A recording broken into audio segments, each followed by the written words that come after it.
Steve has the most amazing story of being hospitalized in Cambodia. And we hear these stories about developing nations and healthcare and nightmares and blah, blah, blah.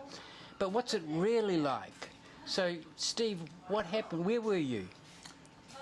Well, we've been travelling for approximately 2 months. Every now and then, before first few weeks, I was having stomach pains. I thought, just different food, and a bit of problems. And we'd gone round the islands of southern Cambodia, which are beautiful, to Koh Rong. I was throwing up a bit the odd night.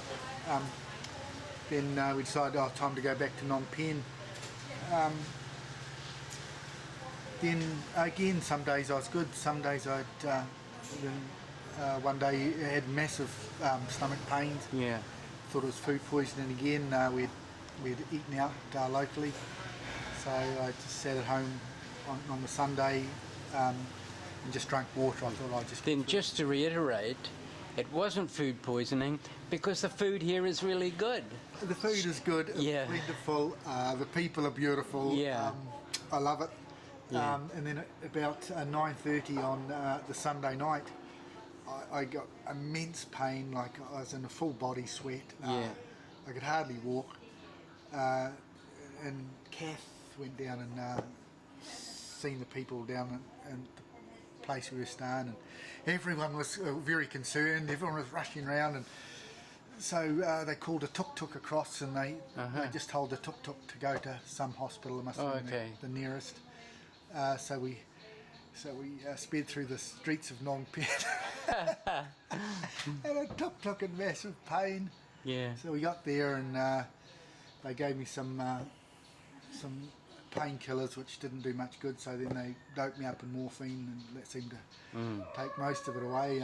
So that night they done some tests. They checked my heart, done ultrasounds. Again, we were still down with food poisoning. Next day I felt a lot better, still not well. Then I got really bad the day after. Then they took us and we done a CAT scan, I believe. The staff were wonderful. It was a lovely hospital, central hospital, very modern. There was a couple of nurses that could speak very good English. They were really helpful. So after, must have been day three, we done a CAT scan, and they found it was an appendix. My surgeon, which is a wonderful man, most beautiful smile in the world, and checked me every day. He thought it may have been appendix. They couldn't prove it. CAT scan proved it. As soon as they knew, we were booked in that evening, about 5:30 that night. They took me down to operating theatre, pushed me up, give me an injection in the spine to numb the lower half, and it was actually fun, and the guys, they were prepping me. There was many people around, peeking and Khmer, and a bit scary. Oh, cheer up, they say, it's all good, it's all good. So it was very hard not to be happy. And then my surgeon come in, oh God, I can't remember his name. Again, used to remind me of the Dalai Lama. He had the most beautiful face and wonderful smile. And everything, you're right, we start. And that was quite unnerving, I'm afraid, on the other side of the world, with people speaking a different language. Oh yeah, and you always hear horror stories. You'd fear the worst, wouldn't you? Like if Oh, it was wonderful. Yeah. So, and then how long was your recuperation period? I believe they kept us in for 4 days. Yeah. And just kept an eye on me. We were just up from Pub Street, so it was a little noisy some evenings. But the room was, I had my own big, beautiful room with the... And well, what did that cost? Well, I'm not sure, but I believe the cost of the insurance company was 11,000. 11,000. So you had health insurance? Oh, health insurance with US. With One World. Oh my God, they were fantastic. Not World Nomads. No, We bought it via Flight Centre from New Zealand, Okay. and it was. We'll have to. We can give that to you, and you can put a note. Yeah. They were absolutely fantastic. Rang me every day to see if I was okay. The treatment was going okay. Even a couple of days So after. did you have to like pay the money over and then it's no? So the hospital talks to the health insurance company and they deal direct. So you're not going to be out of pocket. No. So that's good. That's good, isn't it? There was an excess of $250 which we had to pay before. I've got to find that. They were excellent. It was an Australian company. And so they just, when we were all over, they paid direct. Yeah. We walked out. That's terrific, isn't it? And what amazed me, I remember like when I was a kid, kids getting appendicitis and they were like, had their appendix out. They were knocked out for like 6 weeks. So I thought, oh, well, Steve's going to be, an invalid for 6 weeks. And then, but a couple of weeks later, you went 150 kilometres over uneven highways to Kampot. And I couldn't, believe it. Then I saw you shortly after and you looked really healthy, radiant. Radiant, Steve. Oh, I've lost a few pounds, I must admit, but that was before. The care, I was walking on day, I was walking in the hospital. They told me to walk, and we were out walking the first day out. Yeah. The scars almost, you can't see. That's good. So, Catherine, what would you say now? Steve has talked about his pain and his agony, but how would have that compared with childbirth? Well, I don't you have don't know? children. Oh, okay. But he's very proud of the fact that he's now had a spinal block and he's experienced losing the sensation of the bottom half of his body. Yeah. But no, I have not had children. So, oh, okay. So, and you guys are just living the high life here in Cambodia, aren't you? Seriously, you'd think that he was giving birth to a bloody baby elephant. Yeah. The drama. It's not easy being a man, Kath. It's not easy, is it, Steve? I mean, a woman don't appreciate. I didn't actually ask him, but it's probably one of the most worstest appendix he's ever seen. Yeah. The pain that I was in. And you sort of don't think about it when you're older, eh? I always associate it with kids.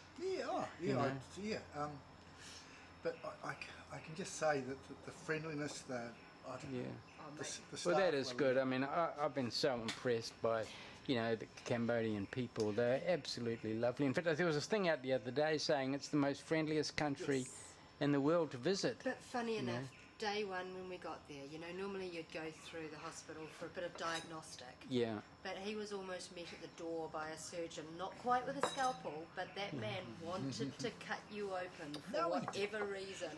No, so he was thrilled on day 4 when it was finally found that it was surgery. I got a heat rash, and I thought, because I'm going basic, no air conditioning and everything.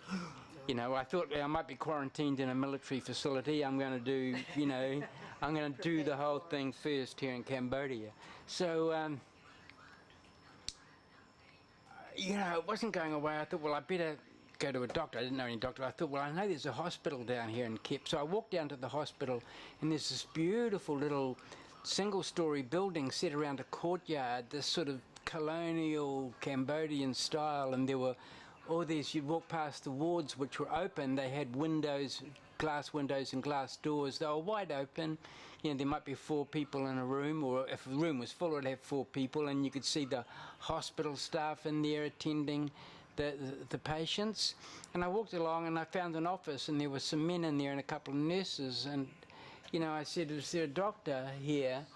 And this young guy said something to an older guy, and the older guy stood up. I said, look, I've got this heat rash here, and he took me outside and lifted my armpit, lifted my arm, and everyone inside was cracking up. This poor doctor having to stick his nose into my smelly armpit, the odour of a Western diet. And so he did that, and then he went to write a prescription, but he didn't have anything, so I had my notebook, and I gave him my notebook and a pen, which he never gave the pen back. And he wrote this prescription out, in my notebook. Yeah. And, I didn't have to wait at all. The whole thing, I was in and out of this hospital within 15 minutes, and I said, oh, well, how much? You know, I thought it would be paperwork, passport. I thought, you know, it's going to be a nightmare of bureaucracy. And I said, how much? And the young guy said, up to you. So I gave him 50,000, which was US $12.50. And I said, is that okay? And they said, no problem. Hard answer though, eh? When they say up to you, Yeah. up to you. So yeah. then I went down to the pharmacy. I got the stuff. They had it there. You know, you hear these stories, oh, knock off drugs, blah, blah, blah. But the stuff worked. And the pharmacist here, she, if it's the same one, she speaks brilliant English. Yeah. And unbelievably. I know, really, really good. So it's very, very good and very inexpensive. Yeah. So if you're used to coming to a country from socialised health, then, you know, it is faster service here. Yeah. I'm on drugs for heart, you know, Yeah. blood Yeah. pressure pills. And I take some back home. They only give you pills for a certain period, otherwise. Yeah. And oh no, can't give you any more. Yeah. And I thought, oh, what am I going to do over here? So I went to a pharmacy, just check. Oh, do you have these? Yeah, I know. Oh yeah, no problem. I know what you're saying, but I don't want to go down that road, and I'll tell you why. Okay. I mean, the same thing happened to me in Vietnam and Cambodia. But, oh, thanks, Steve. That's terrific. Okay, you know. You've got a story to tell that you can share with people and travellers, because these are things I think about, you know, but I don't know. You know, I haven't been through that experience except for going down and being treated immediately and, you know, for virtually nothing. Just Yes. terrific. It is generally very, very good. Beautiful people, you know. And very compassionate people. And every time I turned around, there was a gorgeous nurse, you know. I know. Yeah, I love it. Yeah. Okay, thanks.